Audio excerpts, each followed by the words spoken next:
여러분들하고 이 시간 갖게 돼서 오늘 감사를 드립니다. 먼저 말씀드리고 싶은 게 있는데, 우리 교회가 적고, 그 다음에 적은 숫자가 모였고, 그동안 부흥을 경험해 본 적이 없고, 대단한 역사가 일어나 본 적이 없고, 뭔가 대단한 일을 해본 적이 없다. 라고 하는 생각 때문에 마음의 어떤 실망감 내지는 무너진 자존감이 계시다고 하면 이 생각은 다 내려놓으시길 바랍니다. 저희가 지금까지 전 세계에 이런 하나님의 역사들을 보고 왔는데 결국은 정말 소수의 사람, 한 사람, 정말 복음 있는 그대로 복음받은 소수의 사람을 통해서 이런 일이 일어나는 걸 봤습니다. 그래서 이 시간에 우리가 정말 하나님을 경외하는 마음으로 이 시간에 있었으면 좋겠고, 지금도 주의 성령께서 우리 가운데 임하시고 역사하신다고 하면 우리가 지금도 하나님의 뜻에 맞추어 귀중한 일들을 감당하리라 생각합니다. 그래서 저희가 이제 어딜 가든지 딴 얘기를 하지 않고 복음만 얘기합니다. 여러분, 저는 어떻게든지 우리 세대의 세계복음화를 이루어 주님의 영광스러운 재림을 보고 싶은데, 이게 사실은 성경에 말하는 초대교회 신앙 그대로라고 얘기합니다. 우리가 익히 알고 있는 마라나타는 딴 게 아니라 주 예수여 어서 오시옵소서. 우리 정확하게 얘기하면 우리 세대뿐만 아니라 당장이라도 이런 고백이거든요. 이런 고백으로 우리가 살아야 됩니다. 그러니까 이제 언제 주님 오시냐고 얘기할 때 하나님께서 택하신 전 세계의 영혼들이 구원받은 이후에 세계복음화 된 이후에 주님 다시 오시기 때문에, 그래서 이제 어찌하든지 주님 오실 길을 준비하기 위해서 세계복음화를 하는 것입니다. 그게 올바르다 생각합니다. 그래서 전 세계를 복음화하기 위해서 무엇보다도 중요한 것은 사실은 복음입니다. 우리나라도 그렇고 전 세계 교회도 그렇고 참으로 안타깝게 여겨지는 것은 뭐냐면 이 복음이 땅에 떨어졌다는 거예요. 복음을 너무 기초라고 생각하고 있습니다. 복음을 너무 쉽게 생각하고 있습니다. 정말 우리가 진검성부를 봐야 될 건 딴 게 아니라 복음 자체입니다. 복음이 무엇이냐, 이것이 우리 가슴 속에 깊이 들어오시면 그 복음이 결국 우리를 끌고 가는 건데, 어떻게 된 판인지 복음을 다 대부분 기초라고 기가 막히게 만들어놨어요. 제가 이제 브라질에 가서 이 복음을 전하는데, 우리나라에도 큰 목사님이 많지 않습니까? 근데 우리나라보다 사이즈가 큰 목사님들이 많더라고요. 10,000개 교회를 가지고 계신 분이 그 밑에 산하 목사님들만 수천 명 모아서 하는 그런 집회에 제가 가서 이제 말씀을 전했는데, 이 10,000개 교회를 할 정도의 사이즈의 목사님이 대단하시더라고요. 이제 근데 가서 이제 예수님 얘기하고 예수님이 누구신지가 중요하다 그 얘기를 하니까, 이분 입장에서는 자기 밑에 수천 명의 부목사가 있고 브라질 전역에 내가 복음을 몰라? 이런 태도입니다. 이해는 하죠, 무슨 말인지. 그거 다 기초 아니냐? 이런 태도예요. 여러분, 교회 10,000개 서분들 뭐합니까? 주님이 기뻐하시지 않은 교회라고 하면. 또 한 데 파나마였던가요? 코스타리카였던가요? 갔었는데 목사님들만 한 500명 정도 모였습니다. 그분들 대상으로 사흘 동안 메시지 했습니다. 구석구석 환호성이 터져 나오고, 그리고 나서 막 이렇게 회개하는 일들도 벌어졌지만, 많이 은혜 받았다고 하지만, 결국 끝나고 나서는 반응이 이 복음은 참 좋은 것이다. 요까지예요. 이 복음 앞에 자기의 생명을 드린다 이런 게 없는 거죠. 그들만 그런 것이 아니라 의외로 많은 사람들이 사단이 만들어 놓은 시스템 같습니다. 복음은 기초라고 아예 생각을 하게끔 만들어요. 다 안다고 하지만 실상 깊이 모르는데, 그래서 진검성부를 걸어야 될 곳이 복음인데 전부 다른 것에서 뭔가를 해결책을 찾으려고 합니다. 여러분, 교회가 어려운 얘기가 딴 게 아니라 사실 복음 때문에 문제가 온 것입니다. 복음을 깊이 있게 받았느냐 그렇지 않느냐, 성도의 문제 또한 마찬가지고요. 모든 것이 마찬가지입니다. 그래서 저는 전 세계에 나가서 딴 얘기하지 않습니다. 처음부터 끝까지 복음이 뭔지를 계속 설명합니다. 그래서 해외를 저희가 나간 이유는 세계복음화를 하기 위해서 나갔고, 또 하나의 어떤 기본적인 전제는 뭐냐면 그 나라는 그 나라 사람이 살린다, 이게 깔려 있어요. 우리는 그 나라 살릴 사람, 그 제자만 찾으면 된다고 하는 마음입니다. 그래서 많은 숫자에 저희가 흥분하지 않습니다. 적은 숫자에도 낙심하지 않습니다. 적은 숫자 안에도 생명글 목회자, 생명글 제자는 발견될 수 있고 많은 사람들 안에서도 전혀 없을 수 있다. 그런 마음이기 때문에 많이 왔다고 흥분하지 않고 적게 왔다고 실망하지 않습니다. 또 저희는 이렇게 사례를 받거나 이런 마음으로 섬긴 게 아니기 때문에 100% 자비량으로 섬겼습니다. 저는 돈 받고 메시지하는 문화가 아주 이게 옳지 않다고 생각하는 사람 중에 하나입니다. 좋은 마음으로 와서 이제 목사님 메시지 전하면 이제 사례하는 거 필요하다고 생각을 합니다만 자세하게 보면 지금 그냥 메시지와 돈이 교차되고 있습니다. 메시지 하면 의뢰 돈을 받는다고 생각합니다. 저는 이런 문화를 좀 바꾸고 싶어요. 그래서 공식적으로 요청합니다. 사례를 준비하지 마십시오. 예, 이게 이 자리에서 좀 목사님이 우리만 좀 봐주십시오. 그렇게 생각하지 마시고 저는 좀 바꾸고 싶어요. 바꾸고. 정말로 민족 복음을 위해서, 세계 복음을 위해서 갖춰야 될 많은 요소들이 많은데 그 많은 요소에 기가 막히게 사단이 틈타고 있습니다. 그래서 어느 순간부터 그냥 집회 입고로 돈이에요. 많은 집회를 인도하는 사람은 부자가 되는 겁니다. 이런 일이 벌어지고 있어요. 지금도 보면 교회 안에서 목회자들 사이에서 목회자가 움직이기만 하면 거기에서 돈을 요구하고 돈을 받는 일들이 이런 기가 막힌 일들이 벌어지고 있습니다. 메시지를 돈으로 사는 시대가 되어버렸습니다. 그러니까 그 모든 것들이 사실은 안타까운 것이죠. 진실로 중요한 것은 복음인데 복음에 대한 부분들은 별로 신경을 안 쓰고 있습니다. 전부 다른 것들 때문에 중요한 걸 다 빼앗겨 버리게 되는 것이죠. 그래서 이번에는 그냥 처음부터 끝까지 제가 이제 오늘하고 내일까지 여러분하고 이제 12강 내용을 다 전하려고 합니다. 그래서 제가 계산을 해보니까 오늘 한 4번 정도 강의를 할 수 있을 것 같아요. 여러분 한 번에 2시간씩, 3시간씩 하면 길잖아요. 제가 이제 좀 우리 김용규 선교사님하고 이렇게 좀 이렇게 가까이 지내는데 메시지 하면 2시간 반씩, 3시간 반씩 이렇게 하십니다. 저는 한만 은혜가 돼도 1시간 넘어가는 게 힘들더라고요. 그래서 우리 이제 토요일 오후니까요. 메시지는 1시간 조금 넘어가면 1시간 10분까지는 제가 뭐 이렇게 여러분 좀 봐주시면 그래서 이렇게 해서 오늘 한 4번 할 수 있을 것 같습니다. 그래서 저녁 6시 반 정도까지 3타임 하고 그리고 1시간 저녁 식사하고 그리고 한 타임 더 해서 9시까지 제가 말씀을 전하고 메시지를 전하면서 필요한 영상들을 제가 이제 보여드릴 겁니다. 이건 뭐냐면 이게 실제라는 거죠. 저는 이론가가 아닙니다. 저는 신학자도 아니고요. 신학자의 능력도 되지 않습니다. 이론을 잘 정리하는 사람이 아니고 저는 증인입니다. 실제로 전 세계에 몸을 던졌고 하나님께서 그래서 보여주신 것들을 전 세계에서 저런 일이 일어난 걸 그대로 보여주고 싶어요.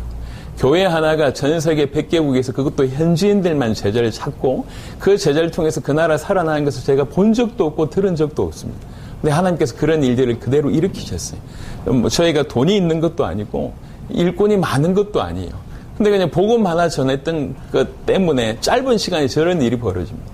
그러니까 저는 어떤 마음이 있냐면 저 같은 것을 사용하실 정도면 누구든지 이 복음 들고 나간다고 하면 얼마든지 가능하다. 저는 그런 생각을 합니다. 그래서 이제 복음뿐만 아니라 이게 실제라고 하는 것들을 좀 보여드려야 돼서 중간중간 영상을 좀 보여드릴 거고요. 내일은 오전 예배 각자 하시고 저도 이제 오전 예배 드리고 와서 2시 반부터 6시까지 그러면 한 2타임 플러스 알파가 좀 나올 것 같아요. 이 6시간 안에 6시간 타임 안에 12강의를 끝내야 됩니다. 그러면 이제 속도가 요 내용이 결코 가볍지 않습니다. 간단하게 다룰 수 있지만 굉장히 깊이 있습니다. 물론 여러분들이 은혜되는 몇 가지 얘기하면 저는 뭐 편안하게 좋죠. 하지만 제가 여기 온 이유는 여러분 이제 적은 숫자 모여서 적게 집회한다고 얘기해서 우리가 다룰 내용이 시원찮다거나 앞에 선 사람이 시원찮다 생각하시면 안 됩니다. 예, 여러분 잘 모르셔서 그렇지 좀 잘 나가고 있습니다. 제가 원래 6월 달에는 집회를 하는데 마이애미에서 집회할 때 연기되긴 했지만 원래 이제 그 마이애미 집회 때 강사가 제가 메인 강사를 하고요.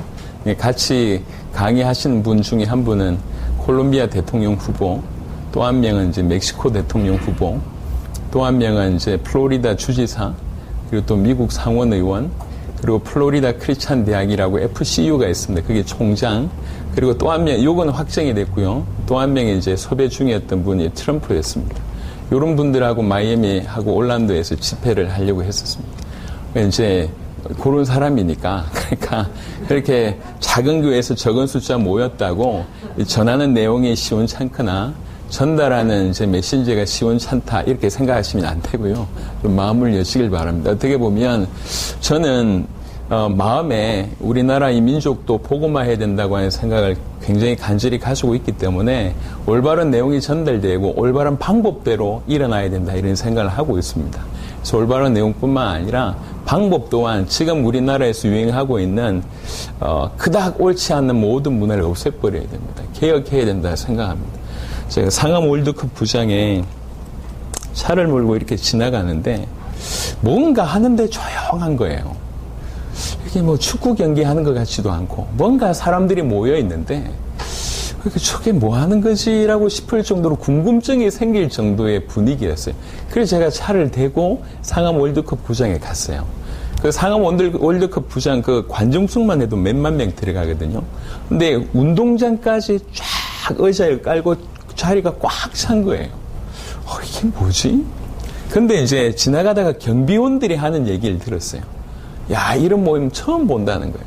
왜 그러냐? 이렇게 수만 명이 모였는데 거의 10만 명 가까이 모였는데 휴지 하나가 안 나온대요. 야, 이 사람들 대단한 사람들이다. 이런 칭찬을 하는 거예요. 더 궁금해졌어요. 도대체 이 사람들이 뭐 하는 사람들인지. 근데 외국인들이 막 나오더라고. 쉬는 시간이었는지 점심시간이었는지 구분이 안 되는데 외국인들이 이제 이렇게 이름표 달고 나오는데 전부 만방 이렇게 얼굴에 확 이렇게 웃으면서 그렇게 나오는 거예요. 야, 이게 도대체 더 궁금해졌어요. 도대체 뭔가. 그래서 원래 못 들어가는데 아마 점심시간이었던 것 같습니다. 이렇게 안쪽, 바깥쪽 이렇게 들어가는 출입구에 이렇게 누가 이제 이렇게 그걸 서는데 잠시 없는 틈에 이제 제가 들어갔던 것 같아요. 이름표 없이. 가보니까 깜짝 놀라서 얼마나 사람들이 많은지. 굴러다니는 순서지 하나를 봤는데 순서지 보니까 이제 이렇게 나라의 보고들이 있더라고요. 그 보고 순서가 11시 52분부터 57분 미국, 12시 3분부터 12시 8분까지 일본, 이런 식으로 디테일하게 쫙 스케줄이 나와 있었어요. 그 스케줄만 보고 일단 제가 놀랐어요. 그러니까 알고 보니까, 이제 지금도 헷갈립니다. 둘 중에 하나인데, 통일교, 여호와의 증인 둘 중에 하나인데, 제가 일단 그 부분에 굉장히 충격을 받았어요. 이렇게 질서정연하구나. 이렇게 기뻐하는구나. 그래서 제가 지나가는 사람한테 물어봤어요. 혹시 제가 몰라서 그러는데 회비가 얼마냐고 물었어요. 여러분 회비 어느 정도일 것 같습니까? 상암 월드컵 구장 정도면 하루에 매덕이라고 하는 돈이 필요하거든요. 예. 여러분 단체면 얼마씩 받을 것 같습니까? 예. 회비가 없다는 거예요. 그러면서 저 물어본 저를 의아하게 생각하는 거예요. 이 사람 뭐지? 왜 회비 같은 걸 묻지? 그래서 제가 물어봤어요. 회비가 없는데 어떻게 돌아가냐 물어보니까 이제 여기에 이런 단체 이런 일을 하니까 후원하실 분들은 후원하세요라고 계좌 하나만 올린대요. 그럼 끝이래요. 그러니까 모든 세계에서 여기를 마음 두고 후원하세요. 그거로 끝이랍니다. 마음껏 후원을 하는 거예요. 그러니까 차고 넘치는 거예요. 수준이요. 저 콩 묻은 돈 빼앗아가는 이런 수준이 아니에요. 야, 그게 감동이 되는 겁니다. 분명 우리가 알기로는 이단입니다. 근데 수준이 훨씬 낮았어요. 훨씬 낮았어요. 여러분, 감히 우리나라에 지금 크게 3대 이단 중에 하나가 그 안상홍 있잖아요. 교회 깨끗하게 지어놨습니다. 하나님의 교회에 이래가지고 건물이 다 깨끗해요. 그러니까 불신자들이 볼 때에 비교가 안 되는 거예요, 이게. 그러니까 이제 이단들도 그렇게 이제 하는데 뭔가 처음부터 끝까지 우리가 익숙한 많은 부분들을 좀 돌이켜볼 필요가 있겠다. 엉망이 된 모든 이유는 근본은 복음 때문에 그렇습니다. 복음이 올바로 정립되어 있지 않고 복음이 올바로 진검성부를 내지 못하니 복음 대신해서 다른 것들이 막 쌓여져 가는데 처음에는 모르겠는데 시간 조금 지내놓고 보니까 이게 엉망이 됐어요. 문화가 엉망이고 생각이 엉망이고 시스템이 엉망이고 엉망입니다. 이걸 어떤 사람의 어떤 행정이나 으쌰으쌰로 되는 게 아니에요. 법으로 풀어낼 수 있는 부분이 분명히 아닙니다. 우리는 정말로 진검승부 봐야 될 것이 복음 자체입니다. 여러분, 얼마나 오랫동안 교회 다니는 사람들이 복음을 들었다고 생각하십니까? 하지만 분명한 것은 그 복음이 그 인생을 바꾸지 않으면 복음이 아니라는 거예요. 그럼 복음일 수 없습니다. 그래서 오늘 이제 시종일관 그 성경에서 말하는 그 복음에 관한 얘기를 하겠습니다. 여러분, 분명하게 말씀드릴 수 있는 것은 꽤나 오래 들였었을 것 같아요. 하지만 여러분들이 정말로 복음을 가지고 있는지 아닌지는 여러분의 삶을 통해서 드러납니다. 마태복음 16장 잘 아는 한 구절만 볼게요. 15절부터 보면 이르시되 너희는 나를 누구라 하느냐. 16절에 시몬 베드로가 대답하여 이르되 주는 그리스도시요 살아계신 하나님의 아들이시니이다 라고 시몬 베드로가 고백합니다. 이때 예수께서 대답하여 이르시되 바요나 시몬아 네가 복이 있도다. 이를 너에게 알게 하니는 혈육이 아니요 하늘에 계신 내 아버지시니라. 여러분, 이 베드로의 고백을 들은 예수님의 말이 사실 우리에게 큰 울림이 됩니다. 예수님은 뭐라고 얘기하고 있냐면 바요나 시몬아 네가 참 복이 있구나. 어떻게 이걸 알게 됐냐? 이것을 알게 된 것은 혈육이 아니다. 혈육이 너를 알게 한 게 아니다. 하늘에 계신 내 아버지께서 너에게 알게 하셨구나. 너 참 복받았다. 예수님께서 이렇게 얘기하셨습니다. 자, 하나만 더 비교해 볼게요. 요한복음 11장에 보면 베드로의 고백과 똑같은 고백을 한 인물이 한 명 등장합니다.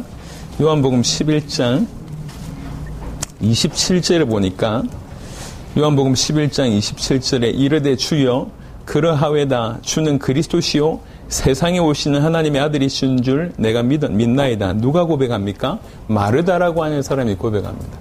이 마르다라고 하는 고백과 베드로의 고백이 똑같은 고백이에요. 주는 그리스도시요 살아계신 하나님의 아들이십니다. 똑같은 고백인데 마르다의 고백에는 우리 주님이 아무 대꾸를 안 하세요. 이런 방구 언급도 안 하십니다. 잘했다 잘못했다 그런 얘기도 안 하세요.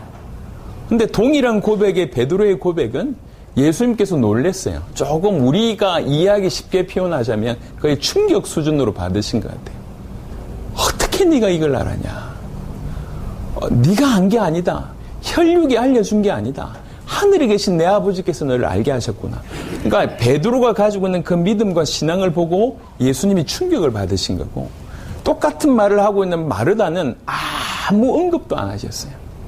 동일하게 표현하고 있는데 한 사람은 예수님에게 충격을 가할 정도의 믿음을 가지고 있었고 한 사람은 전혀 똑같은 말을 했지만 예수님에게 전혀 언급이 안 될 만한 부분이었습니다. 우리는 냉정하게 봐야 됩니다. 우리가 예수님이 하나님의 아들 그리스도라고 하는 말을 누구보다도 하지 않습니까? 하지만 이 신앙과 이 믿음을 어떤 수준으로 가지고 있는지는 우리 주님이 평가하십니다. 그래서 제가 되묻고 싶은 거예요. 당신의 믿음을 보고 우리 주님은 뭐라고 생각하실까? 과연 예수님이 놀랄 만한 믿음을 내가 가지고 있는가?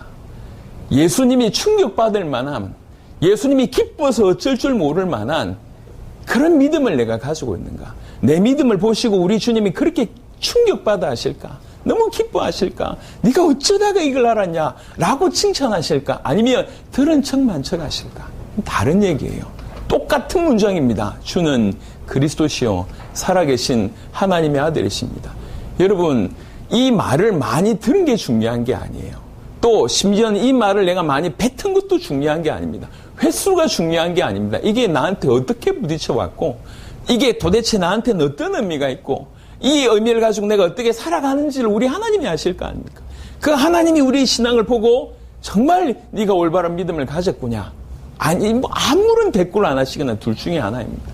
우리는 바로 마태복음 16장의 이 베드로의 고백과 그 베드로의 신앙 예수님이 놀래하셨던 그 예수님의 어떤 그런 반응이 사실은 우리 인생 가운데 있어야 된다는 거죠. 예. 저도 적지 않은 인생 동안에 예수님이 하나님의 아들 그리스도라고 부르짖었습니다. 그리고 지금도 전 세계에 나가서 딴 얘기하지 않고 오직 이 얘기를 합니다. 하지만 분명히 달라요. 분명히. 제가 정말 많은 목회자들 만났습니다. 저는 해외 나가면 한국 사람들 만나지 않습니다. 100% 현지인들 만납니다. 수십 개국에 가서 수십 개 나라에서 현지인들과 얘기합니다. 한 번은 브라질의 어떤 큰 교회를 갔어요. 아까와 다른 교회입니다. 딱 앉았습니다. 나름 굉장히 자부심이 있던 분이세요. 그래서 우리가 이래서 복음 전하러 왔다고 얘기하니까 이분 약간 비웃는 거예요. 아니 뭐 그거 다 기초 아니냐고. 우리 성도들은 다 복음의 전문가라면서 기초 아니냐면서 비웃는 겁니다.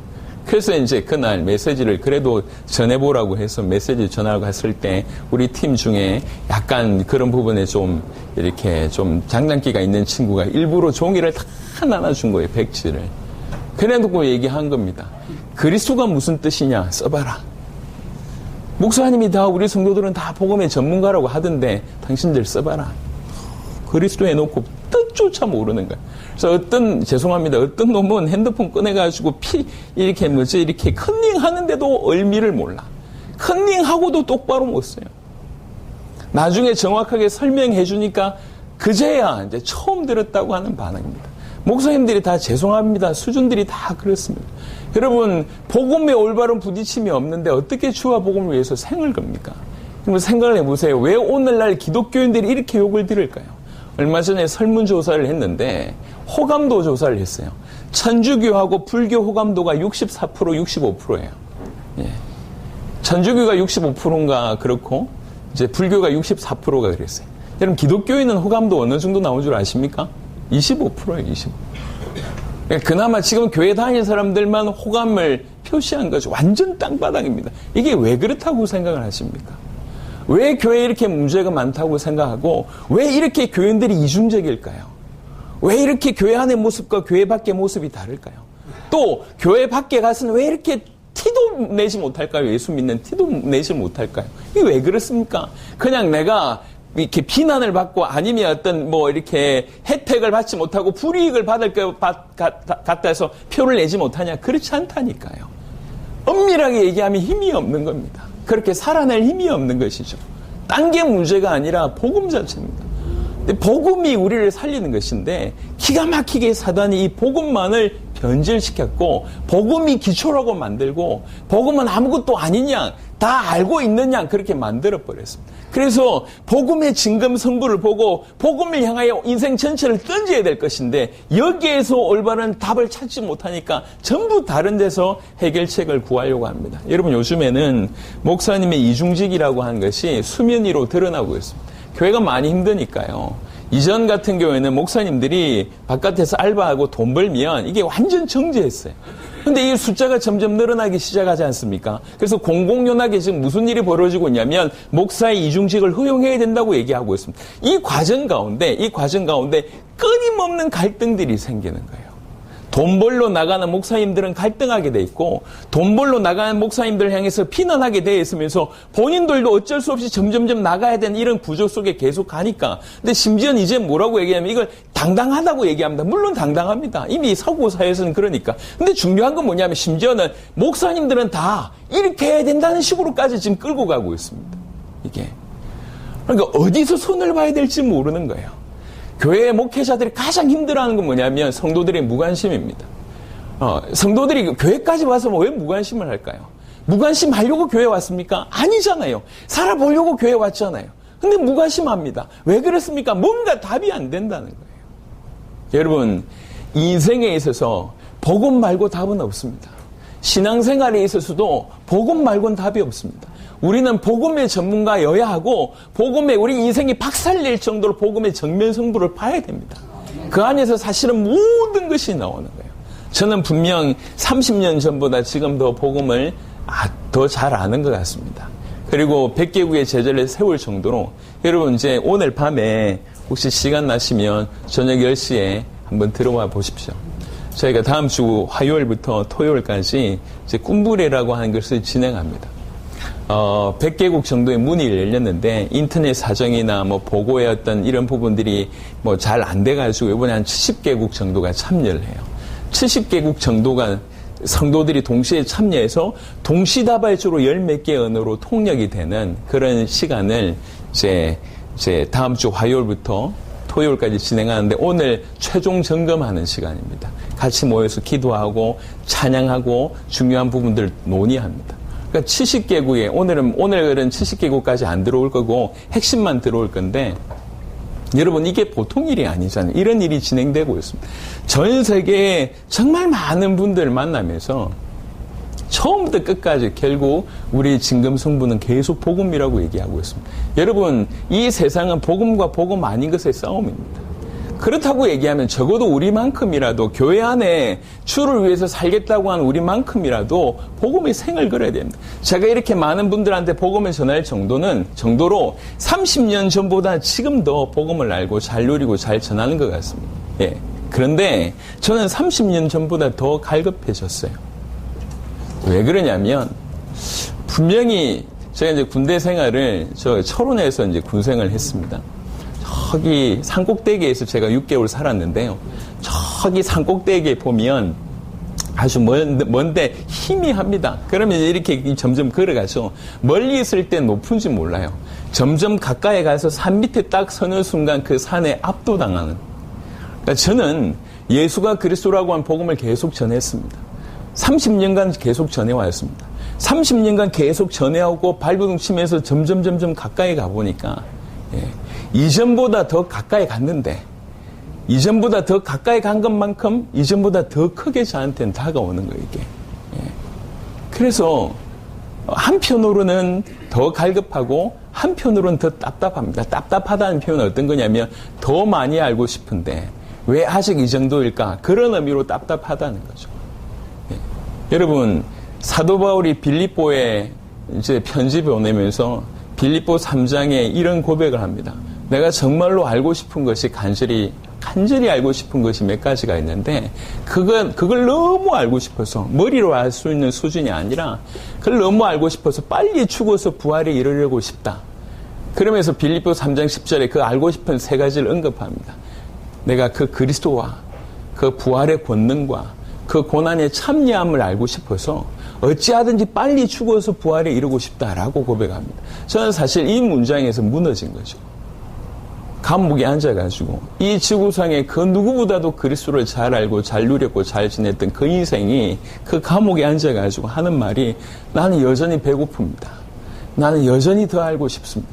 여전히 그리스도를 더 알고 싶고 그 부활의 권능을 더 알고 싶고 그 고난의 신비 그걸 너무 알고 싶어서 내가 죽어서 부활에 이르고 싶습니다. 라고 편지를 쓴 바로 그 부분에 제가 무너졌어요. 그렇지, 이게 인생이지. 구원받은 자 누구든지 이렇게 살아야지. 여러분, 예수 알고 나서 예수님을 기초로 생각하고 거기에 신학이나 다른 것들을 많이 쌓아본들 진정한 행복은 없습니다. 처음부터 끝까지 오직 예수. 그 예수님 안에 있는 그 부유함이 그 안에서 모든 것이 사실 통일되게 되어 있습니다. 그리스도의 복음은 여러 가지 중에 하나가 아니라 여러 가지를 통일시킬 수 있는 유일한 그 무엇입니다. 우리는 이렇게 접근해야 됩니다. 그래서 복음을 기초라고 하는 이 생각, 전 세계에 편만한 이 생각을 완전히 무너뜨려야 됩니다. 그래서 아주 간단한 문장이지만 이 간단한 문장을 이해하기 위해서 오늘하고 내일까지 이 12강을 처음부터 끝까지 이렇게 풍성할 정도는 아니지만 충분히 이해할 정도로는 전달하려고 합니다.